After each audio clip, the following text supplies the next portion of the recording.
মঙ্গল শোভাযাত্রা আমরা করি। হিন্দুদের আকীদা মতে মা দুর্গা হলেন মঙ্গলের প্রতীক।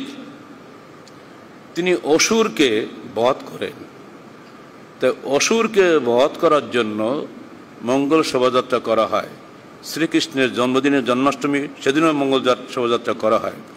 মুসলমানের আকীদায় কি এগুলো আছে? দুর্গা কি কোনো ক্ষমতা আছে অসুরকে বধ করার? অমঙ্গলকে হটানোর ক্ষমতা নাই। এখন তো শাক কুচে ব্যাং হুতুম পেশা আবল তল সব বাড়িয়ে ঘাড়ে করে ঘুরি বেড়াচ্ছে রাস্তাঘাটে। ও যে কি সংস্কৃতি এগুলো হুতুম পেশা কেন আসলো? সাপ ঘাড়ে করে আমাদের ছেলেরা ঘুরে বেড়াচ্ছে কেন?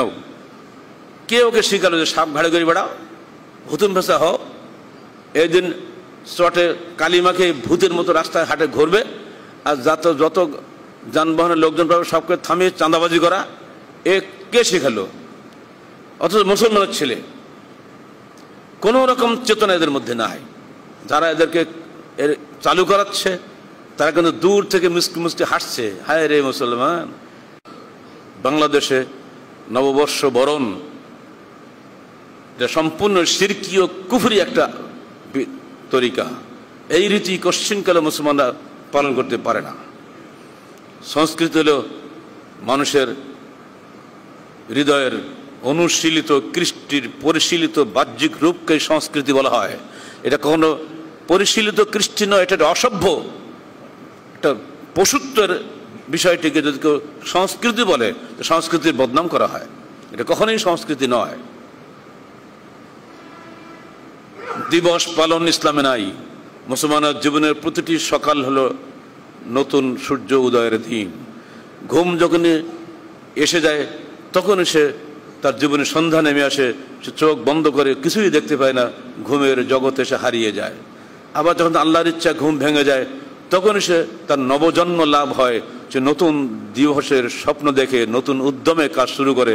নববর্ষ প্রতিদিন আমাদের ভাগ্যে আসে।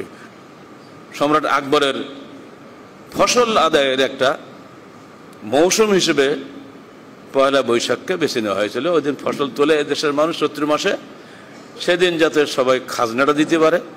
ঘরে ফসল থাকলে খাজনা দিতে একটু মনে আনন্দ লাগে। এই হিসাব করে 963 হিজরিতে 2রা রবিউল সানি এটা চালু করা হয়। সম্রাট আকবরের মন্ত্রিসভার সদস্য ফতুল্লাহ সিরাজি এটা প্রথম উদ্গাতা। এর মধ্যে অন্য কোনো ব্যাপার ছিল না, কোনো রাজনীতিও নাই, কোনো অর্থনীতিও নাই, কোনো ধর্ম নাই, কিছু নেই। এমনি যে ফসল ওঠে মানুষের দিতে সহজ হয়, খাজনা দিতে, এই জন্য এটা করা হয়েছিল।